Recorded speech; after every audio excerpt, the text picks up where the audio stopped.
नमस्कार मित्रांनो, परत एकदा आपलं स्वागत आहे.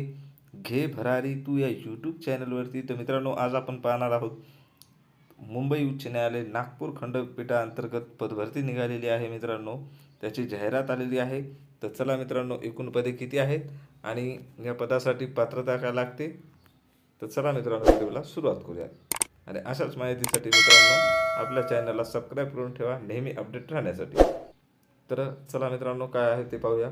मुंबई उच्च न्यायालय नागपूर खंडपीठाच्या स्थापनेवरील शिपाई या पदाची सद्यस्थिती रिक्त असणारी पदे 24 आहेत व पुढील 2 वर्षामध्ये रिक्त होणारी किती पदे आहेत, तर 12 आहेत. अशी एकूण किती पदे आहेत, तर मित्रांनो 36 पदे आहेत. अशी एकूण 36 पदे उमेदवाराची निवड यादी आणि 9 काय करणार आहेत, 9 उमेदवाराची प्रतीक्षा यादी तयार करायची आहे त्यांना. त्यासाठी त्यांनी करायचे आहे. यासाठी त्यांनी काय केलेली ही जाहिरात प्रसिद्ध केलेली आहे आणि पात्रता आणि निकष त्यांच्या अटीनुसार त्यांनी दिलेले आहे. तिथे काय आहेत ते पहा. अटीची पूर्तता करणाऱ्या निरोगी इच्छुक व पात्र उमेदवाराकडून ऑनलाईन अर्ज मागविण्यात येत आहेत. त्या संदर्भात निवड यादी व प्रतीक्षा यादी ही प्रसिद्धीच्या दिनांकापासून 2 वर्षासाठी वैध राहील. निवड यादी आणि प्रतीक्षा यादी कधी प्रसिद्धीच्या दिनांकापासून किती 2 वर्षापर्यंत ही वैध राहणार आहे. जे निवड झाली त्यांची पण यादी असेल किंवा प्रतीक्षा यादीची असेल. सदर पदाच्यासाठी वेतन किती आहे, पगार किती आहे त्यांना, तर S3 नुसार ही पेमेंट आहे. तर त्यांना पेमेंट आहे 16,600 ते 52,400 अधिक नियमानुसार इतर देय भत्ते त्यांना भेटणार आहेत. तर मित्रांनो, पुढे पाहूया काय आहे. या ठिकाणी दिव्यांगाविषयी सांगितले. दिव्यांग व्यक्तीकरता आरक्षणाची जी याचिका रिट दाखल करण्यात आली होती, त्याच्यानुसार त्यांना त्या व्यक्तीला त्यांच्या निर्देशानुसार जे दिव्यांगाची रिट होती त्याच्यानुसार 4% आरक्षण म्हणजे एक पद त्यांच्यासाठी इथं राखीव ठेवण्यात आलेलं आहे. त्यानंतर पुढे पाहू काय आहे. ती पात्रता दिलेली आहे. वयोमर्यादा काय आहे, वयोमर्यादेसंदर्भात पात्रता आहे. या ठिकाणी सांगण्यात आलेलं आहे की जे प्रवर्ग आहे राखीव प्रवर्ग खुला, त्यांच्यासाठी किमान किती 18 वर्ष आणि कमाल 38 वर्षापर्यंत त्यांनी फॉर्म भरू शकतात. आणि जे अनुसूचित जाती, अनुसूचित जमाती किंवा इतर मागास प्रवर्ग किंवा महाराष्ट्र शासनाने निर्देशित केलेले विविध काही असतील जे मागासवर्गीय उमेदवार असतील त्यांच्यासाठी 18 ते 43 वर्षापर्यंत त्यांनी फॉर्म भरू शकतात. त्यानंतर या ठिकाणी अजून काय सांगण्यात आलेलं आहे. विहित मार्गाने अर्ज करणाऱ्या न्यायालयीन शासकीय कर्मचाऱ्यांसाठी, जे न्यायालयातले शासकीय कर्मचारी आहेत त्यांच्यासाठी किती आहे, कमाल 18 आहे आणि किमान त्यांच्यासाठी लागू नाही ते किती वर्षापर्यंत ते फॉर्म भरू शकतात. त्यानंतर त्या ठिकाणी काय सांगितलेलं आहे, कमीत कमी उमेदवार हा किती असावा, तर 7वी उत्तीर्ण असावा. या ठिकाणी सांगण्यात आलेलं आहे. त्यांना मराठी भाषा बोलता, वाचता आणि लिहिता येणं आवश्यक आहे असं सांगण्यात आलेलं आहे. त्यानंतर पुढे पहा. शारीरिक दृष्ट्या उमेदवार कसा असावा, सक्षम, सदृढ व निर्व्यसनी असावा अशा पद्धतीने त्यांनी सांगलेलं आहे. अजून त्यांनी पात्र उमेदवाराच्या अटी सांगितलेल्या आहेत. त्या ठिकाणी काय आहेत अटी ते पाहूयात मित्रांनो. त्या ठिकाणी सांगण्यात आलेलं आहे. उमेदवार हा महाराष्ट्राचा रहिवासी असावा, अधिवास प्रमाणपत्र त्यांच्याकडे असावं महाराष्ट्राचं. उमेदवार करार सक्षम असावा. उमेदवार नैतिक पतनाच्या गुन्ह्यासाठी दोषी ठरवण्यात आलेले नसावा किंवा कोणत्याही न्यायालयात MPSC असेल, UPSC असेल किंवा इतर कोणत्याही राज्य आयोगाच्या त्यांच्याद्वारे आयोजित केलेल्या परीक्षा निवडी प्रक्रियेत उपस्थित व राहण्यापासून कायम काढून टाकले नसावे किंवा अपात्र नसावे. म्हणजे मित्रांनो, तुम्हाला ब्लॅकलिस्टमध्ये टाकलेलं नसावं कुठल्याही एक्झामने. जे असेल कुठली उमेदवार जी देतात एक्झाम सरळ सेवेच्या अंतर्गत असेल किंवा आपले लोकसेवा आयोगाने घेतलेली असेल त्या परीक्षेमध्ये तुम्हाला ब्लॅकलिस्टमध्ये टाकलेलं नसावं. अजून तुमच्यावर फौजदारी न्यायालयाने दोषी ठरलेले नसावं किंवा फौजदारी खटला प्रलंबित नसावा, तुमच्यावर कुठल्याही प्रकारची कारवाई झालेली नसावी अशा पद्धतीने त्यांनी सांगितलेलं आहे. पुढे पहा. महाराष्ट्र नागरी सेवा लहान कुटुंब प्रतिज्ञापत्र नियम 2005 नुसार उमेदवारास अर्ज करण्यासाठी दिनांक 28 मार्च 2006 तदनंतर जन्माला आलेल्या मुलामुळे ह्यात असलेल्या मुलाची संख्या 2पेक्षा किती अधिक नसावी. फक्त 2 मुलं असावी तरच उमेदवारांना अर्ज करता येतो. ते बी 2006च्या नंतर. अगोदर असेल तर ठीक आहे, पण नंतरचे असलेले समजणार नाही त्यांना. उमेदवार सद्यस्थितीत न्यायालयीन शासकीय सेवेत असल्यास तिने विद्यमान कर्मचाऱ्यांच्या पूर्वपरवानगी घ्यावी आणि ना हरकत प्रमाणपत्र प्राप्त करून घ्यावे. अशा उमेदवारांनी नागपूर खंडपीठ प्रशासनाने निर्देशित केल्याप्रमाणे सदर प्रमाणपत्र सादर करावे. तर ज्यांनी ऑलरेडी सेवेमध्ये आहेत त्यांनी एक ना हरकत प्रमाणपत्र त्यांना हे करायचं आहे, अर्जासोबत जोडायचं. उमेदवारांची अल्पसूची काय सांगितलेलं आहे या ठिकाणी. अल्पसूचित म्हणजे शॉर्ट लिस्ट लावणार आहेत मित्रांनो. त्यामध्ये सांगितलं तर जाहिराती अनुसरून प्राप्त झालेल्या उमेदवाराच्या अर्जाच्या संख्येनुसार उमेदवाराची शैक्षणिक पात्रता व गुणवत्तेनुसार चाळणी लेखी परीक्षेसाठी अल्पसूची म्हणजे शॉर्ट लिस्ट तयार करता येईल. तसेच शारीरिक क्षमता, विशेष अर्हता चाचणी व तोंडी मुलाखतीसाठी अल्पसूची करणारे सर्व अधिकार प्रशासन, मुंबई उच्च न्यायालय, नागपूर खंडपीठ, नागपूर यांनी स्वतःकडे राखून ठेवलेले आहेत. तर अशा पद्धतीने त्यांनी सांगितलेलं आहे. त्यानंतर पुढे काय आहे मित्रांनो, ऑनलाईन अर्ज करण्याच्या पद्धती सांगण्यात आलेल्या आहेत. या ठिकाणी ऑनलाईन अर्ज करण्याच्या पद्धतीमध्ये यांनी इथे वेबसाईट दिलेली आहे. bombay-high-court.nic.in या संकेतस्थळावर तुम्हाला त्यांच्या सूचनाचं काटेकोरपणे पालन करून अर्ज सादर करायचा आहे. त्यानंतर समोर काय आहे, प्रस्तुत परीक्षेसाठी अर्ज करताना फक्त ऑनलाईन पद्धतीने स्वीकारण्यात येतील. इतर कोणत्याही पद्धतीने प्राप्त झालेले अर्ज स्वीकारण्यात येणार नाहीत. फक्त ऑनलाईन पद्धतीने फॉर्म भरायचा आहे मित्रांनो. त्यानंतर पुढे पहा तुम्ही, या ठिकाणी देण्यात आलेली आहे मित्रांनो. डेट काय आहे यांची वेबसाईटवरती किती, 18/2/2025 ते 4/3/2025 पर्यंत 4/3/2025 पर्यंत ऑनलाईन पद्धतीने अर्ज करणे आवश्यक आहे. ऑनलाईन अर्जाची लिंक दिनांक कधी ओपन झालेली आहे तर 18/2/2025 सकाळी 11 वाजता ओपन झालेली आहे आणि दिनांक 4/3/2025 संध्याकाळी जे 5 वाजता आहेत सायंकाळी त्यापर्यंत ती आहे. 5 वाजेपर्यंत ओपन, 4/3/2025 पर्यंत. तर पुढे काय सांगितलं मित्रांनो, उमेदवारांनी संपूर्ण जाहिरातीचे वाचन करून अर्ज भरावा. संपूर्ण भरलेला अर्ज सबमिट केल्यानंतर त्या अर्जाची प्रिंटआउट काढावी व सदरील अर्ज उमेदवारांनी स्वतःजवळ निवड प्रक्रियेसाठी जतन करून ठेवावा. सदरील अर्ज आणि शैक्षणिक कागदपत्रे कार्यालयात पोस्टाने पाठवू नये. मात्र निवड प्रक्रियेदरम्यान दिलेल्या सूचनेनुसार सदरील अर्जाची प्रत आणि कागदपत्रे उपलब्ध करून द्यावीत. तर मित्रांनो, या ठिकाणी त्यांनी सांगितलं की जे तुम्ही फॉर्म भरला आहे त्याची प्रिंट काढून स्वतःजवळ ठेवा, ना की ती पोस्टाने पाठवू नका आम्हाला. कधी फक्त आम्हाला कधी द्या, ज्यावेळेस तुमची निवड प्रक्रिया झालेली असते त्यावेळेस तुमच्या शैक्षणिक याच्यानुसार आणि ते फॉर्म तुम्ही त्यावेळेस आम्हाला द्या. आता नका देऊ, तोपर्यंत तुमच्यापाशीच ठेवा सेफ.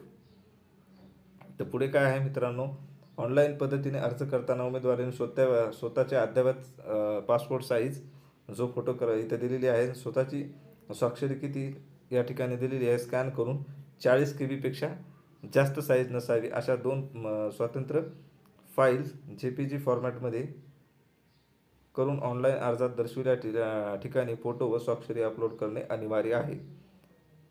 40 KB पेक्षा जास्त नसावे असं सांगितलं आहे. टिपमध्ये काय सांगितलेलं आहे मित्रांनो, फोटो व स्वाक्षरी अपलोड झाल्याची खात्री करावी. अर्जावर दुसऱ्याचा फोटो स्वाक्षरी असल्यास उमेदवाराची निवडीच्या टप्प्यामध्ये प्रवेश दिला जाणार नाही. तर मित्रांनो, तुमचेच अपलोड करा असं सांगायचं आहे त्यांना, दुसरं कोणाची अपलोड करू नका. त्यानंतर उमेदवाराने एकापेक्षा जास्त ऑनलाईन अर्ज सादर केल्यास उमेदवाराला फक्त शेवटच्या अर्जाचा विचार केला जाईल. त्यामुळे मित्रांनो, एकच फॉर्म भरा, कारण तुम्ही कितीही फॉर्म भरले तरी तुमच्या एकाच फॉर्मचं त्यांनी ग्राह्य धरणार आहे.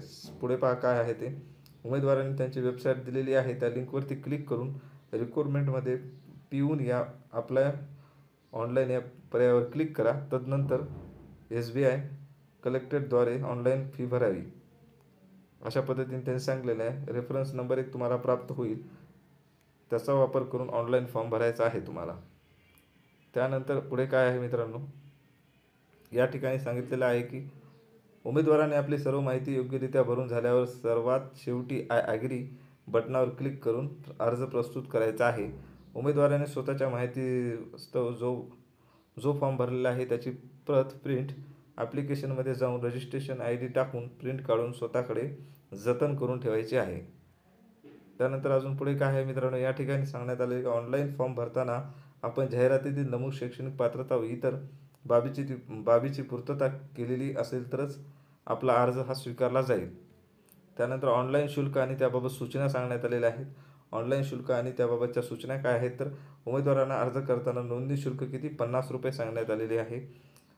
ऑनलाईन भरणे आवश्यक आहे. सदर शुल्क हे ना परतावा आहे. त्यासाठी उमेदवारांनी युअर मॅन्युअलमध्ये दिलेल्या निर्देशनाचे पालन करावे. युजर मॅन्युअलमध्ये दिलेले अर्ज स्वीकारण्यासाठी फक्त यशस्वीरित्या नोंदणी शुल्क खात्यात जमा झालेल्या व्यवहाराचा विचार केला जातो, बाकीच्याचा नाही. जर तुमच्यामध्ये काही म्हणजे पेमेंट झाली नाही असेल, पेंडिंगमध्ये असेल, तर त्याच्यासाठी काही जरी तुमच्याकडे असेल, आता इथे पाहू शकता तुम्ही, मुंबई उच्च न्यायालयाच्या नागपूर खंडपीठ प्रशासनाची नाही म्हणजे काहीतरी तुमच्या याच्यात झालेलं असेल ऑनलाईन करताना पेमेंटमध्ये प्रॉब्लेम, तर त्याच्यासाठी कोर्ट जबाबदार नाही, न्यायालय जबाबदार नाही असं सांगण्यात आलेलं आहे. ऑनलाईन पेमेंट करताना काही तांत्रिक बिघाड झाल्यास त्याची सर्व जबाबदारी कोणाची राहील? उमेदवाराची राहील. याबाबत कोणतीही स्वरूपाची चौकशी व दाव्याची दखल घेतली जाणार नाही. पुढे काय सांगितलेलं आहे? या ठिकाणी मुलाखतीसाठी सांगितलेलं आहे. ज्या उमेदवारांना मुलाखतीकरता बोलविण्यात येते त्यांनी खालील कागदपत्रांच्या स्वप्रमाणित साक्षांकित प्रती त्यांच्या मूळ प्रमाणपत्रासह पडताळणीसाठी मुलाखतीच्या वेळी सोबत घेऊन यायच्या आहेत तुम्हाला.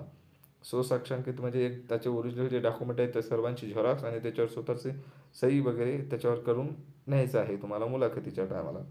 जन्मतारखेचा पुरावा, शाळा सोडल्याचे प्रमाणपत्र किंवा जन्म प्रमाणपत्र किंवा SSC बोर्डचे जे प्रमाणपत्र असेल तुमच्याकडे, याच्यापैकी एक लागतं तुम्हाला. त्यानंतर शैक्षणिक पात्रतेच्या परीक्षेचे गुणपत्रक 7वीचं 10वीचं आणि 12वी इत्यादीचे काय असेल तुमच्याकडे ते घेऊन जायचं आहे तुम्हाला.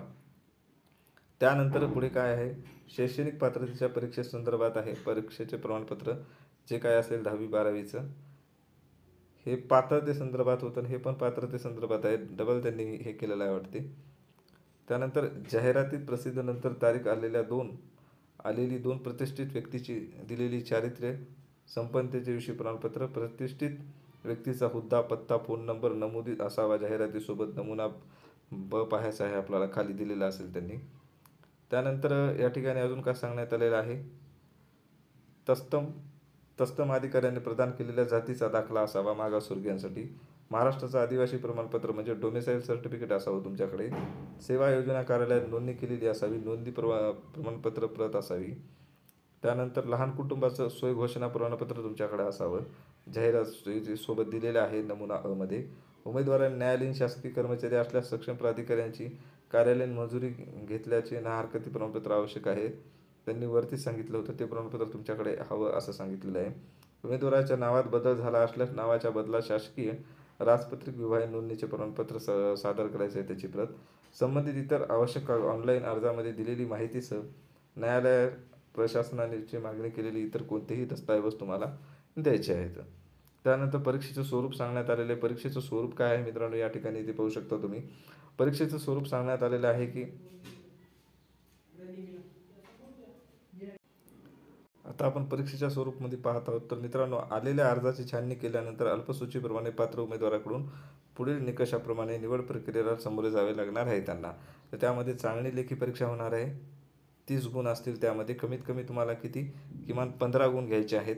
त्यानंतर या ठिकाणी अजून काय सांगणार? लेखी चाचणीसाठी प्रश्नपत्रिकेमध्ये वस्तुनिष्ठ बहुपर्याय स्वरूपाचे प्रश्न असतील.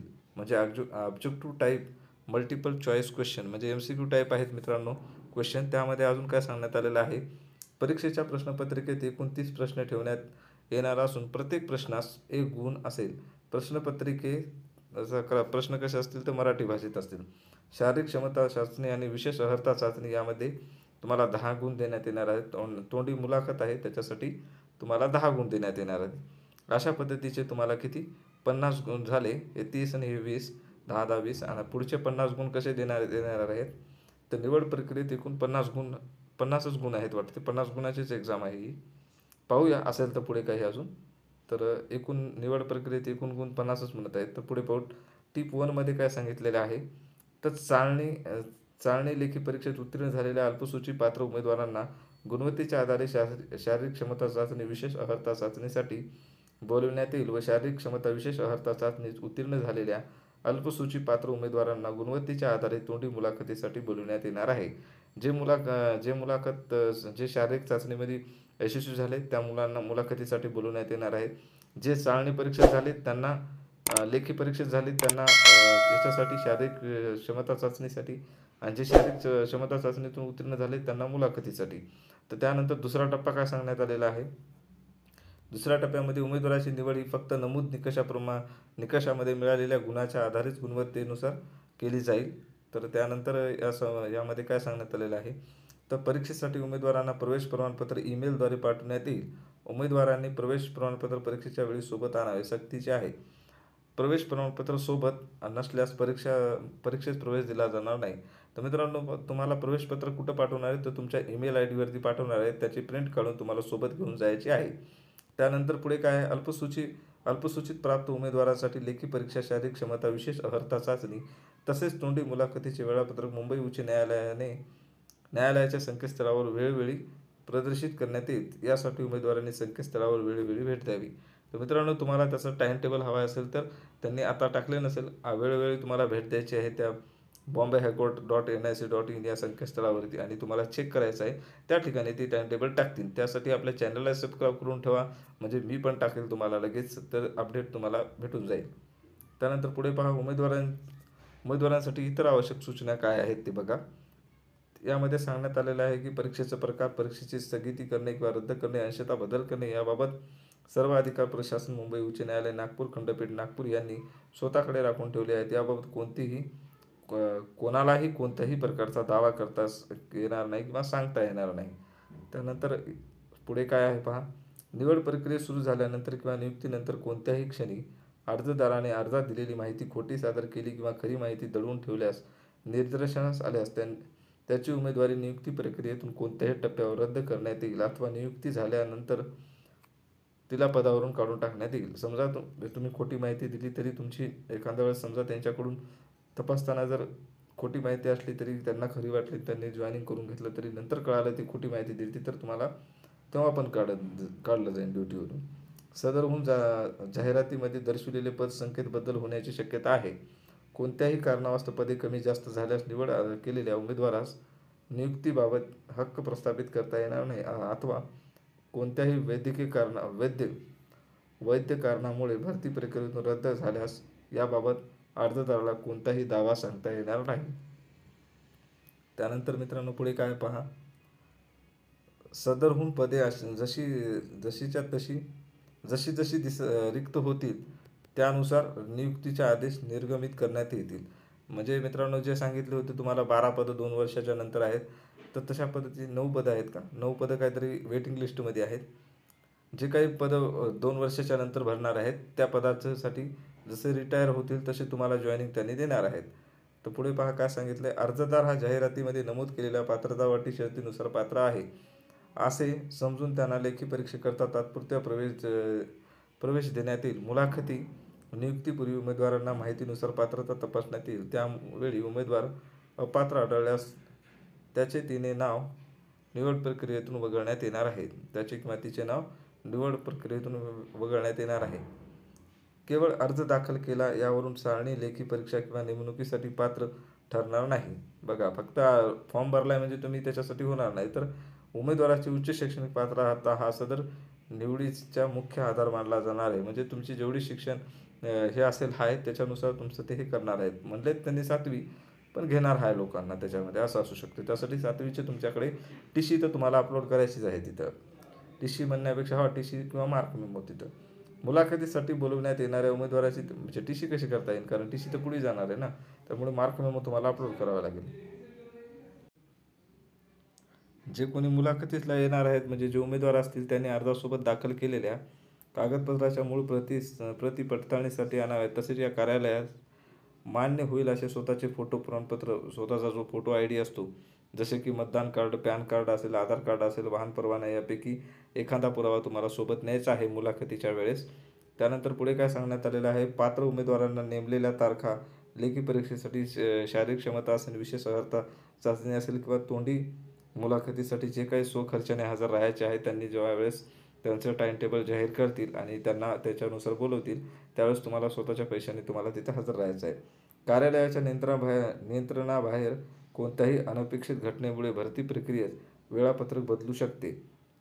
असा बदल वेळोवेळी उच्च न्यायालयाच्या अधिकृत संकेतस्थळावर प्रसिद्ध केला जाईल. काही जर प्रॉब्लेम आला त्यांच्या कार्यालयाच्या बाहेर तर त्यांनी बदलू शकतात टाइम टेबल. त्याच्यामुळे तुम्ही वेळोवेळी त्यांच्या वेबसाईटला भेट द्या असं त्यांनी सांगितलेलं आहे. तर पुढे काय सांगितलेलं आहे, भरती प्रक्रियेबाबत कोणत्याही बदलाची सूचना उशिरा मिळाल्यामुळे नियोजित तारखेस व वेळेस लेखी परीक्षा, शारीरिक क्षमता, विशेष अर्हता चाचणी किंवा मुलाखतीसाठी उमेदवार अनुपस्थित राहिल्यास मुंबई उच्च न्यायालय, नागपूर खंडपीठ, नागपूर प्रशासनाकडून याबाबत कोणतीही तक्रार, दावा विचारात घेतला जाणार नाही किंवा ऐकला जाणार नाही. तर मित्रांनो, तुम्ही अनुपस्थित राहिलात काही कारणामुळे, परत म्हटला सर आम्हाला हे करा, नाही काहीच ऐकणार नाहीत ते, अशा पद्धतीने त्याने सांगलेलं आहे. अपूर्ण किंवा चुकीची माहिती असलेला अर्ज नाकारला जाईल. उमेदवारांनी दिलेली कोणतीही तपशील खोटे किंवा चुकीचा असल्याचे आढळून आल्यास उमेदवाराची निवड प्रक्रियेतून भाग घेण्याची परवानगी दिली जाणार नाही किंवा नियुक्ती झाल्यास त्याला काढून टाकण्यात येईल. अशी कोणतीही वस्तुस्थिती दडविल्यास अर्ज नाकारला जाईल. त्यामुळे मित्रांनो, खरी ती माहिती सांगा. खोटी दिला तर तुमचा अर्ज बी जाईल, एक तर तुम्हाला त्यांनी काढून बी टाकतील नोकरीहून. उमेदवारांनी लेखी परीक्षा तसेच शारीरिक क्षमता विशेष अर्हता चाचणीमध्ये मिळालेल्या गुणाच्या आधारे तसेच त्यांच्या अर्जाची छाननी व त्यांच्या तोंडी मुलाखतीचे वेळेस हजर केलेल्या कागदपत्र पडताळणी केल्यानंतर तोंडी मुलाखतीसाठीची पात्रता अंतिमरित्या ठरवण्यात येईल. केवळ पात्र उमेदवाराची तोंडी मुलाखत घेण्यात येणार आहे. त्यानंतर पुढे पहा काय सांगण्यात आलेलं आहे. अजून या ठिकाणी सांगण्यात आलेले आहे की उमेदवार निवड समितीच्या सदस्यांना किंवा उच्च न्यायालयात काम करणाऱ्या अधिकाऱ्याच्या कर्मचाऱ्यांना भेटण्याचा किंवा त्यावर त्यांच्या निवड प्रक्रियेसंबंधी व्यक्तिशः अथवा इतर कोणत्याही मार्फत दबाव आणण्याचा प्रयत्न केल्यास त्याला निवड प्रक्रियेतून अपात्र ठरवण्यात येईल व त्यासंबंधी निवड समितीचा निर्णय हा अंतिम राहील. मित्रांनो, तुमच्या कोणी ओळखीचं असेल न्यायालयामध्ये, चला बा यांच्या ओळखीने आपण हे करू, थोडंसं सेटिंग लावता येते का बघा. तसं जर केलात तर तुम्हाला निवड प्रक्रियेमधून बाद करण्यात येणार आहे. निवड यादीत उमेदवाराची नियुक्तीचे आदेश नमूद केलेल्या कालावधीत कार्यालयात रुजू होऊ शकला नाही तर त्याचे नाव निवड यादीतून काढून टाकले जाईल. म्हणजे निवड यादी झालेली आहे आणि तुम्ही नियुक्ती जॉईन केलं नसेल, नियुक्ती आलेली आहे, तुम्हाला जॉईनिंग नसेल केलं, नियुक्त जर नसा झाला तर तुमचं नाव ते काढून टाकणार आहेत त्या नियुक्तीच्या यादीतून.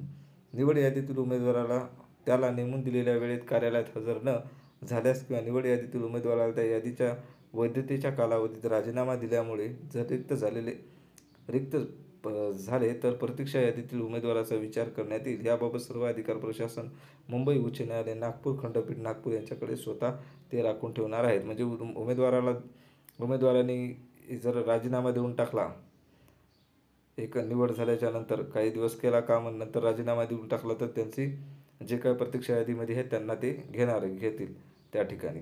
त्यानंतर निवड यादीतील उमेदवाराची नियुक्ती सुरुवातीच्या 2 वर्ष परीक्षाधीन राहणार आहे. कालावधी असेल तो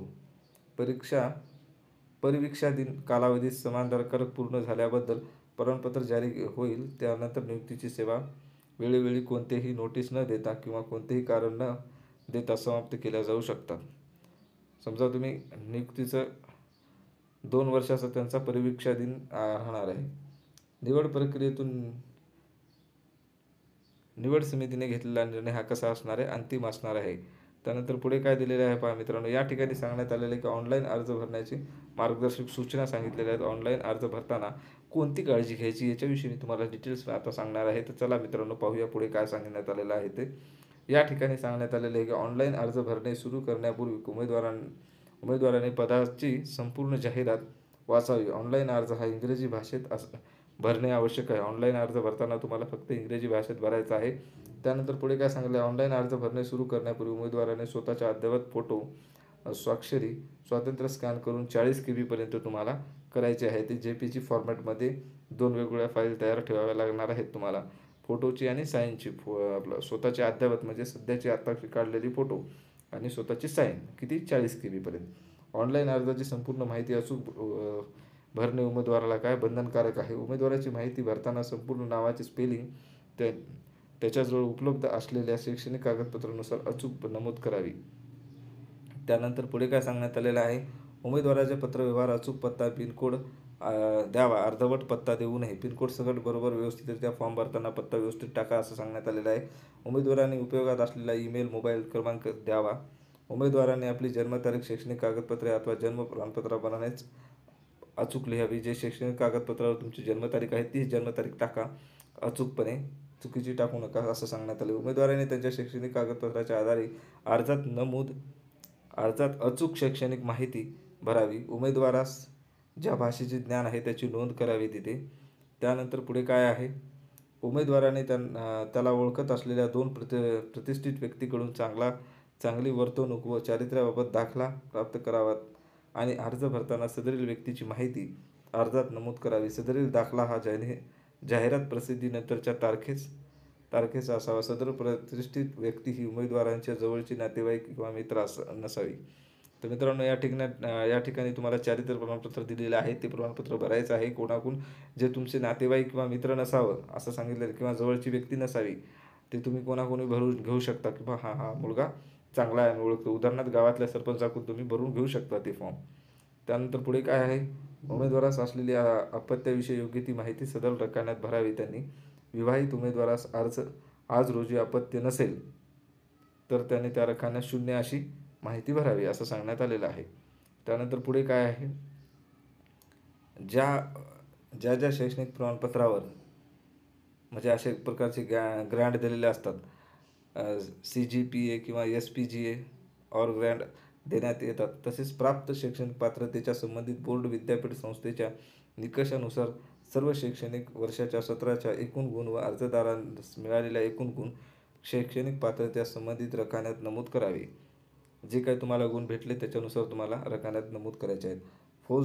उमेदवाराला फौजदारी गुन्हा दाखल झाला असल्यास किंवा पूर्वी उमेदवारावर जर एखादा फौजदारी गुन्हा दाखल असल्यास किंवा पूर्वी एखाद्या प्रकरणात फौजदारी न्यायालयाने शिक्षा ठोठावली असल्यास त्याबाबत सविस्तर माहिती द्यावी. खरी माहिती दडवून ठेवल्यास उमेदवार नियुक्तीस कसा असणार आहे, अपात्र असणार आहे. नियुक्तीनंतर सदर माहिती प्रशासनाच्या निदर्शनास आल्यास उमेदवार कोणत्याही पूर्वसूचना न देता नोकरीवरून त्याला कमी केले जाईल.